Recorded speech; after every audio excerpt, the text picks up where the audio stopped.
to je bilo vreme kada su profesori bili velika imena u arhitekturi.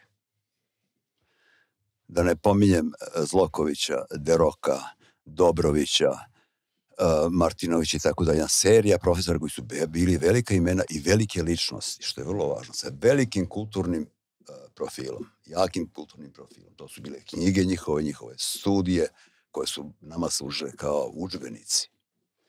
Kad smo mi završili taj studij u to vreme, to su bili Marušić i Sano, moji najbolji prijatelji, i veliki broj drugih arhitekata, mi smo dobili znanje ne samo kao arhitekti, nego smo dobili znanje i kao kulturni poslanici. Naša obrazovanja je bilo mnogo šire karaktera. Sad, došlo je vreme posle toga, koje sam ja iskoristio srećom okolnosti na najbolji način. Imali smo dva uticaja.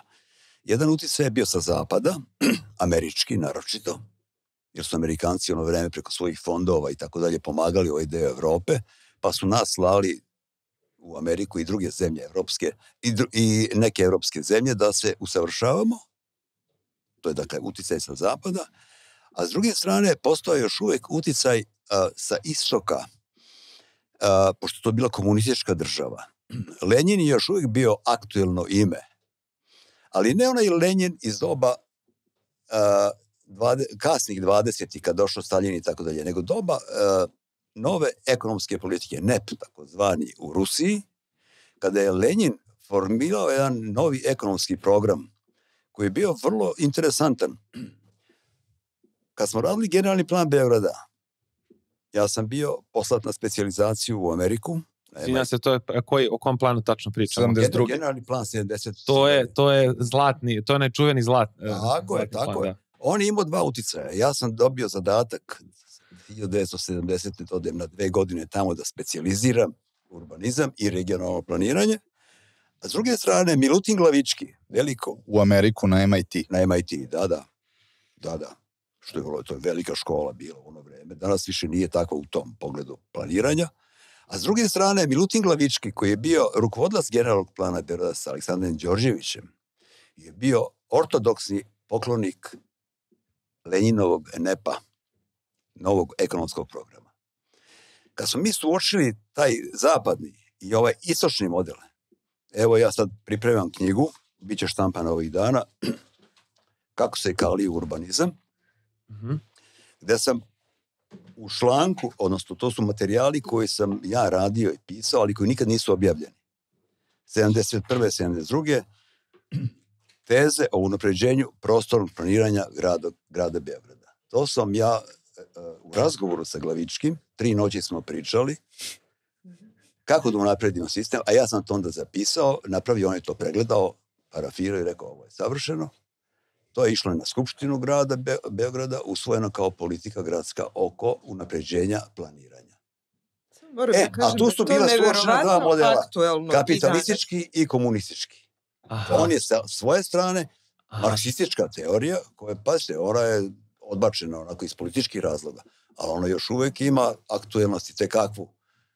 Kapital njegov i tako dalje, to je Mile Glavički gurao, a ja sam s svoje strane zapad. Oni su na kraju kasnije pokazali da su vrlo kompatibilni.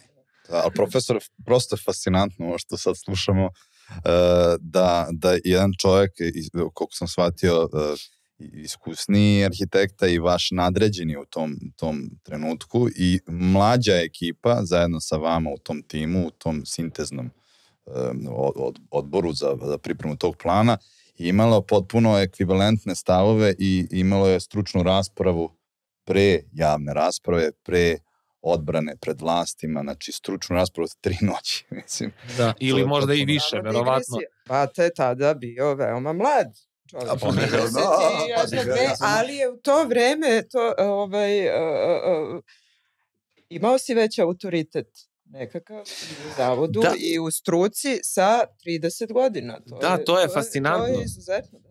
Ali taj autoritet ste stekli, koliko sam shvatio isto, radili ste zajedno sa Darkom i sa Milenijom, pokojnim profesorom Darkom Marušićem, ste radili blok 30 i tu ste stekli pod palicom Uroša Martinovića, isto profesora, ste iskalili zanat pre odlaska u u Ameriku ili posle odlaska u Ameriku? Pre odlaska u Ameriku. Pre odlaska, pa mislim, tu se ali stekao to je bilo, autoritet.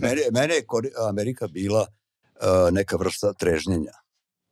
Ja sam tamo tek se probudio i video u stvari šta je život, šta je grad, šta je urbanizam, planiranje i tako dalje. Tek sam tada to shvatio. Pre toga ja nisam imao predstavu. Za nas je onda bila arhitektura i planiranje, crtanje lepih zgrada, lepih analize i tako dalje, nije bila suštinski dobra u odnosu na situaciju u gradu i u Srbiji u ono vreme.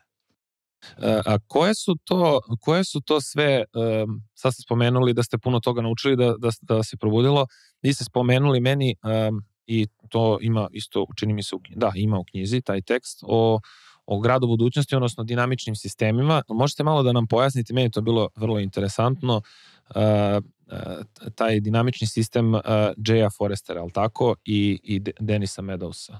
Malo približite i ljudima koji nas gledaju o čemu se tu radi. Da, to je Jay Forrester je bio jedan od profesora koga sam slušao celu godinu dana na predmetu dinamika sistema. I to je za mene vršilo najveći uticaj. To je neka vrsta katarze bila za mene. Kad sam video kako ljudi razmišljaju o budućnosti i kako ta svoje razmišljanja unose u matematičke i kompjuterske modele. Nisam onda ni znao šta je kompjuter u to vreme i šta je matematika, kibernetika. Tek sam onda to video i naučio na određeni način. Dinamički sistemi su industrija, narkomanija, šećerna bolest, grad, region i ceo svet. To su sve dinamički modeli. Forrester je te modele sve pakovao u svoj. On je onda unapredio kompjutere, 4. generacija kompjutera.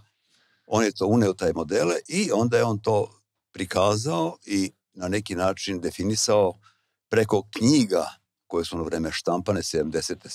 71. godine, od koje je najčuvenija knjiga Granice rasta za dinamiku sistema koji se zvao Svet. On je to praktikovao direktno za lečenje narkomana u Americi. On je metadon izmislio kao sredstvo za lečenje narkomanije. On je za industriju radio modele i spasao Chrysler od propasti. Što je bilo njegovo obrazovanje? Zvanično vokacije njegove? Kibernetičar. Šta je radio? On je smislio model koji je ovako tvrdio. Znači, svaki dinamični sistem ima milion nekakvih faktora koji su prepliču i koji utiču na njegovu promenu i na njegov razvoj. Da, i on pominje 5. U razgovoru sa odgovornim, recimo direktorima Chryslera, on 7 dana provede sa njima u razgovorima da bi došao do shvatanja kojih je to 3 do 5 faktora, ključnih faktora koji utiču na ponašanje sistema, koji su međusobno povezani takozvanim povratnim spregama, negativnim ili pozitivnim, feedback loops, i onda je kroz to pokazao kako će sistem da se razvije u perspektivi. S tim što je kroz taj model moguće uticati na neki od tih 5 faktora da bi se sistem promenio ovako ili onako. Što je vrlo često vodilo ka onom zaključku da ako hoćete da bude sistem kasnije uspešan, on će možda prve 2 godine biti neuspešniji nego danas, da bi bio uspešan kroz 3 godine. Što niko neće od direktora da prihvati vrlo rado. Samo bih da pojasnimo ovdje ljudima, kad kažemo tih 5 faktora, evo ja ću ih pročitati, on kaže stanovništvo, prirodni resursi, zagađenost, kapitalno investiranje, industrija i deo kapitala za poljoprivredu. To su faktori za dinamiku sveta. Da. Evo ih ovdje se vide na ovom crtežu, na novu, koji su povezani međusobno i koji se konstantno utiču jedan na drugi. Zašto je on reaktualizovan danas? Pre 2 godine na Yale-u izvršeno istraživanje da se vidi da li je taj njegov model održiv, da li je on bio uspešan. I konstatovano je da je tako reći 100% što je on radio pre 50 godina danas ostvareno. Bez greške. Potpuno fascinantno. On je u stvari predvideo ovu COVID krizu, ili tako? Predvideo, ne COVID, ali je predvideo da će da se 2020. da će da se desi da rast stanovništva počinje da usporava. Aha. U stvari 2020. kao jednu prelomnu godinu po svim kriterijumima i faktorima, ali u jednom od scenarija gde rasta neke industrije... A da će na taj uticaj, na usporavanje rasta uticati pre svega nedostatak resursa, što je definitivno. Resursi se na svetu toliko uništavaju i toliko prete da kroz koju godinu apsolutno nestanu i kroz životnu sredinu, kroz kvalitet, a to su klimatske promene. Ta dva faktora neosporno utiču na budućnost sveta. A pod uticajem faktora industrije i rasta industrije. Industrija to posredno prosto utiče, jeste? Analiza gde je granica rasta. Da. Odnosno, faktor industrije kao granica veoma... Taj rast će da negde se polako zaustavlja do 2060. da je tu jedna opasna tačka koja će da preti opstanku čovečanstva.